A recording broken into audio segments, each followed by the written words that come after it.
Greetings, greetings, greetings. I am excited to be with you all today at the Nonprofit CEO Summit 2021. I want to take this opportunity to thank Ms. Tiffany Bell and her team for allowing me this opportunity to be a part of this awesome movement. Yes, I said movement and I did not say event, because now is a better time than ever for nonprofit organizations that have a strong commitment to serve and a clear vision to arise during this occasion. I truly believe that during this pandemic is a great time to establish and or grow your nonprofit organization. Well, a little bit about me. I am Dr. Fayola Dalika. I'm a native of Miami, Florida. I am your passion and purpose activator. I help you to live out loud by bringing your vision and dreams to pass by identifying your passion and purpose in the areas of business, ministry, and nonprofit. In addition, I am an international TV host, influence specialist, and governmental strategist. I have won international awards in the following categories: ministry leader, healthcare professional, serial entrepreneur, motivational speaker, beauty queen, and multiple #1 international and domestic best-selling author. I have founded 2 organizations, the 360 Evolution Academy, which is a holistic etiquette school for youth, where we train our kids with life skills and personal and professional development. It was established in 2014. As well as Revive Your Soul Ministries Incorporated. Both of them are a nonprofit 501c3 registered in the state of Florida. And Revive Your Soul Ministries Incorporated is a ministry where we focus on equipping Christians to be successful in their faith. I also serve in various nonprofit organizations in some kind of leadership capacity, whether as a board member or a leader. I am the treasurer for the Haitian American Faith-Based Network, as well as a board member for the University of Miami School of Nursing and Health Studies. I have served other organizations in the past, such as professional nursing organizations, social service organizations, ministries, and other nonprofit entities. Well, that's a little bit about me, but I would like to take this time to give my disclaimer. I am not an attorney or a tax preparer. I'm providing you this information as a nonprofit professional and consultant. Well, today we are going to be talking about how to leverage your nonprofit organization in today's market. My objectives for today are understanding the process of how to establish your nonprofit organization, knowing the benefits of legitimizing your nonprofit organization, and identifying the keys to success in establishing and growing your nonprofit organization. As someone who has founded many nonprofit organizations as well as served nonprofit organization, it is vital to understand what does it mean to be a nonprofit organization? What does it take to establish it properly? And that is key for success. I always teach my clients, and when I talk about the nonprofit sector and understanding your nonprofit is a business. It is not a for-profit business, meaning you are not established in creating money for revenues, but it is a business. And that is important to understand for nonprofit organizations and professionals. Because in realizing when you're registering your business, whether through your state or the federal government, it is falling into a category of a business entity. It is just considered a nonprofit. And so in understanding, you need to know what it takes in order to be established a nonprofit from the county level, the state level, and the federal level.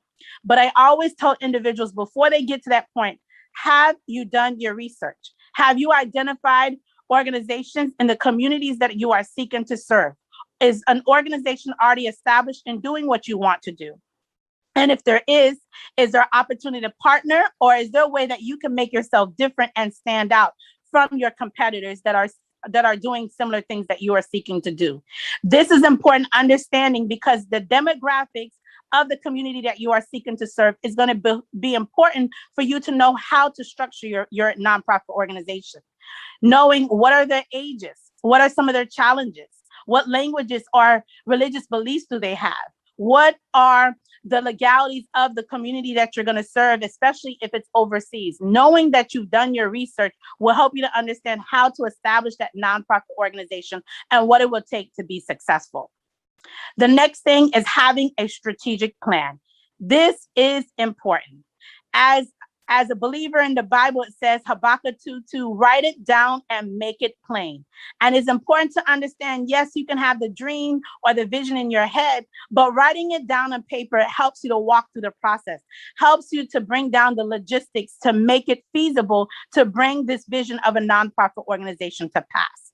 And that strategic plan does not have to be as detailed as such. You don't have to go into a 10-year plan, but at least look over the basics. What will it take to start this nonprofit organization? How much money will it cost for the operations? What are the annual fees that you may have to pay in order to keeping certain regulations from the state, from your local government, or from the federal government? Also, an understanding what are some of the services and products that you will have to buy in order to provide the services that you're seeking to serve in the community. And as I already alluded to, knowing the guidelines. What are the guidelines for the county that you are going to be having your nonprofit established? It is different for every municipality, but also understanding from a state level. In the state of Florida may be different from the state of New York, and how to establish your nonprofit organization, what is needed to establish and register your nonprofit organization. And of course, from the federal level, especially from the IRS, when you are doing your tax ID, or you're trying to establish yourself, or even filing your taxes for your nonprofit organization, and understanding what are the requirements at the federal level to be able to be established as a reputable nonprofit organization. Now, when we look at understanding what it takes to establish this nonprofit organization and the benefits, I always tell people there are benefits being in the nonprofit sector. And you'll be surprised that sometimes those benefits outweigh the benefits for businesses. Because when it comes to a nonprofit entity, there are a lot of tax benefits for nonprofit organizations from an organization itself, as well as from the donors or the contributors to that organization.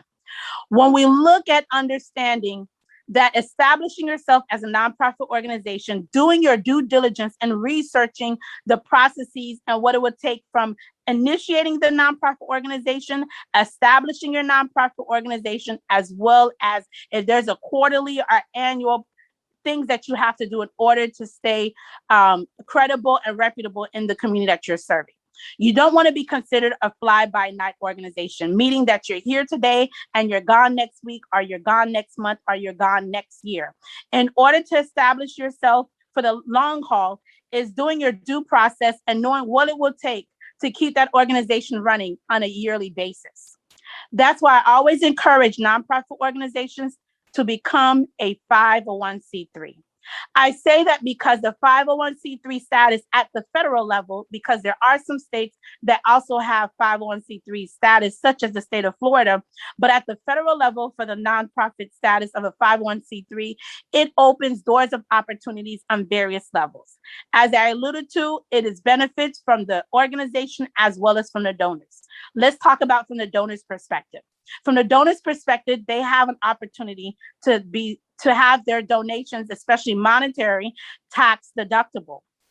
This is a great benefit and encourages individuals to give to nonprofit organizations, especially for those who make income more than $200,000, because it allows them to be able to decrease their taxes on an annual basis. And having that 501c3 status, when you're requesting monetary donations, you can always say that your donations are tax deductible. If you are registered with the IRS as a 501c3 and you've done your annual reportings and requirements in order to stay as a 501c3 organization. As well, it provides access to grants and other resources. I will tell you, during this pandemic, many nonprofit organizations who have done their due diligence, they had a great foundation. They knew their mission, their vision, their purpose. They've had their papers in place. They've had their financial institution established. They've done their due diligence to have from the county level, the state level, and the federal level to have all their processes in place. They were able to receive not only grants, but also loans with very, very low APR rates. And that's why I encourage people, especially during this pandemic, go back and review your paperwork. Is everything in place? Because we don't know how long this pandemic will be. And I will guarantee you that the longer this pandemic is here, the more opportunities that the government will put resources out there for not just for-profit organizations, but nonprofit organizations as well. So that is key. That is vital. And that's why I always say it is important to do the research of what you're getting into and having the proper people in place. As I will go later on to discuss why it's important to have an attorney and a tax preparer as part of your team when it comes to your nonprofit organization. The other thing is when we talk about the nonprofit organization for the 501c3 status, when you are a 501c3 at the federal level, all your papers are in place. You can also be established as a fiscal agent for another entity. That means that because you are a 501c3 status, you have opportunities for discounts or not having to pay taxes on certain things, especially when it comes to major events or making major purchases, that an entity can use you as a fiscal agent. It's almost as if they're partnering with you, but they're using you as a fiscal agent to receive the donations, to receive the funds that are coming through. So it can be filtered through you as a nonprofit organization to receive those benefits. So that other entity that is partnering with you and using you as a fiscal agent do not have to worry about taxes or other expenses that may come because they are for-profit as opposed to a nonprofit organization. Now, when we talk about objective 3 and understanding the keys to success in establishing and growing your nonprofit organization, I will tell you here is where we are with the meats and the potatoes of this presentation. I always say it is great to have a vision, but it's also great to have people to help you to bring that vision to come to pass. And that's why it's key to have an effective and efficient board. When we're talking about a board, when you're registering through the federal government or other governmental entities, they most likely will ask you at least for 3-person board. But when we're talking about the overall objective of what a board should look like for a nonprofit organization, it should have the following positions. The president. The president may or may not be the person who's bringing the vision to pass. This person is leading the organization. They have the executive power and capacities to guide the board as well as the decisions on behalf of the nonprofit organization. The vice president is the person's right-hand person. The treasurer. This is a person who will be taking care of the finances. And I always say it doesn't necessarily have to be an accountant or someone with professionally trained financial capacity, but it's someone who understands details, who understands how to dot their I's and cross their T's. Because orange is not the new black. You don't want to be held up in some legalities because of your funding. And that's why I say when it comes to the treasurer, there's many organizations and resources out there that will provide training for treasurers and how to be fiscally responsible for nonprofit organizations so you do not fall into trouble, as well as opportunities to be able to be more aware and knowing how to function with such as QuickBooks and other financial accounting resources that are user-friendly for someone who is not a professionally trained accountant or a tax preparer.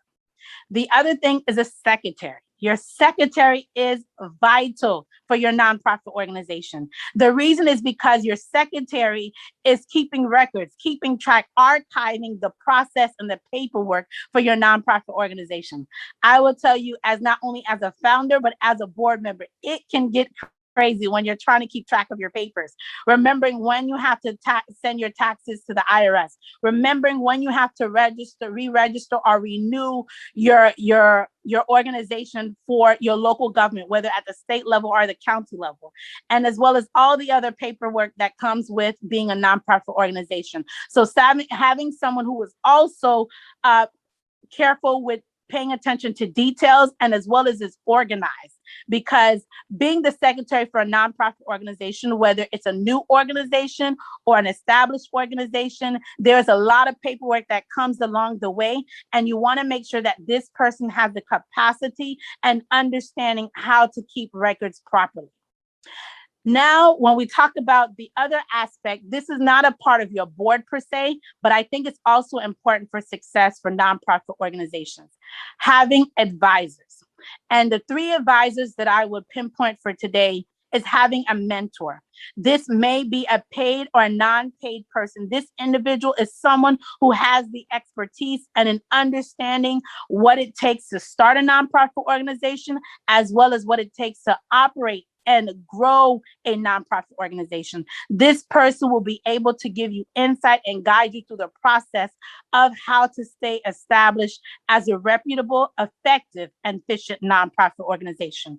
And the reason why I'm saying this is because when it comes to nonprofit organizations, they are just like churches, so to say, that, you can go down a block and there's like 10 churches on one block. It's the same thing with nonprofit organizations, but having a mentor or a coach or a consultant to walk you through that process will help you to pivot yourself properly so you can be there for the long haul. The next advisor that you should have in your team is an accountant. This person will help you to understand what are the financial regulations, or fiscal regulations that are in place for being a nonprofit organization in the country that you're serving, in the state that you're serving, as well as in the county that you may be serving. This person will also help you to understand how to file your taxes on an annual basis, and if there are any things that you need to know from a financial standpoint, especially as it comes to if you're applying for grants, if you're getting resources from the government or other entities, to be able to have that person in your back pocket is key. It is vital. The next one, of course, is an attorney. You need an attorney that understands the nonprofit laws. This is not just someone, it's just like in the healthcare or any other industry that there are specialties, there are specialists. So there's an area of the legal system that is for the nonprofit organizations, is an attorney that understands those properties of the laws when it pertains to the nonprofit organization. They will guide you along the process, what you can and can't do based on the country that you're in, the state that you're in, as well as the resources and the services that you are providing to the communities that you have identified. The other thing is realizing when it comes to your nonprofit organization, to establish it and take it to the next level, is publicity. Publicizing your success, publicizing your accomplishments. This is vital because when, they used to tell us don't toot your own horn, but that has all changed with social media. It is important to have social media presence, and finding out which social media platforms is suitable for you depends on the community you're serving and who you are serving. The other thing is being transparent with your finances. There's a lot of entities and organizations out there that talk about financial transparency for nonprofit organizations, whether you are big or small. This is important to understand, that especially for your donors or those that have given at least in-kind donations, and understanding they want to know where the money is going. And also it helps you to also attract potential donors. So you can show that you can account for every dollar that has been given to you, that you are fiscally responsible and you are doing the work that you said you're doing for the community that you seek to serve. The other thing is important to understand is partnering with other organizations. Those organizations may or may not be doing similar things that you are doing, but I will tell you, partnership has been a great success, especially during this pandemic. Because of limited resources, because of limited funding, nonprofit organizations are partnering with others to not only be able to serve the communities, but as well as reaching a broader audience. And it has also helped them, for both organizations, to get more publicity, success, and be able to reach the goals and dreams that they seek to achieve. I always say that when it comes to growing your needs of the community that you are serving, it's okay to start small, but over time, you should be moving forward to how can you continue growing and addressing the needs of the communities that you have identified, whether it's locally or abroad. As I say in this season, nonprofit is where it is at. And I hope that this presentation has provided some insight on how to establish or grow your nonprofit organization. Once again, I am Dr. Fayola Dalika. I am your passion and purpose activator. I am passionate about nonprofit organizations because there's a special place for nonprofit organizations in our communities. You can find me on all social media platforms, so I invite you to come and reach out to me, as well as you can find me on LinkedIn, Facebook, Twitter, Instagram, and Clubhouse. You can DM me or even email me at info@fayoladalika.com. This is the season and the time, nonprofit professionals, it is your time to rise. Let's go.